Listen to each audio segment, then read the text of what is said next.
Sa ibang balita, pinapalakas pa ng Davao City LGU ang OFW Welfare and Crisis Center para makapagserbisyo sa OFWs na apektado ng sigalot sa gitnang silangan. Si Regine Lanuza ng PTV Davao sa sentro ng balita.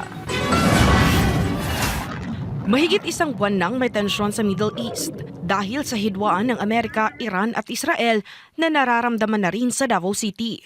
Kaya naman giit ng Davao City LGU, mas pinalalakas nila ang mga programa upang mabawasan ang epekto nito. Kabilang ang pagtutok sa kalagayan ng mga OFW at kanilang mga pamilya sa pamamagitan ng OFW Families Welfare and Crisis Center. Ayon sa City Information Office, nasa 568 na mga kliyente ang natulungan mula March 1 hanggang 31, kabilang ang mga repatriated OFW at kanilang mga pamilya. Napahibalo sa atong mga kaigsoon ng Dabawenyo, we have a working and functioning OFW crisis center nga pwede nilang maduulan, matawagan 24/7 na siya, James. Na Facebook page ang maong center.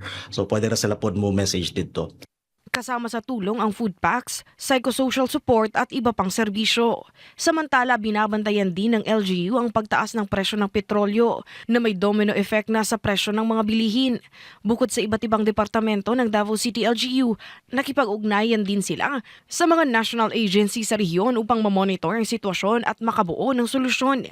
Bilang tugon, naglabas na rin ang Davao City LGU ng Executive Order No. 7 na lumilikha sa Interagency Task Force on Emergency Socio-Economic Crisis Response o IATF crisis. Nato, ang gusto ni Mayor Basti James mahanay ang coordination dili lang sa LGU kundi pati sa national agencies concerned na mo address sa mga sa impact sa oil crisis.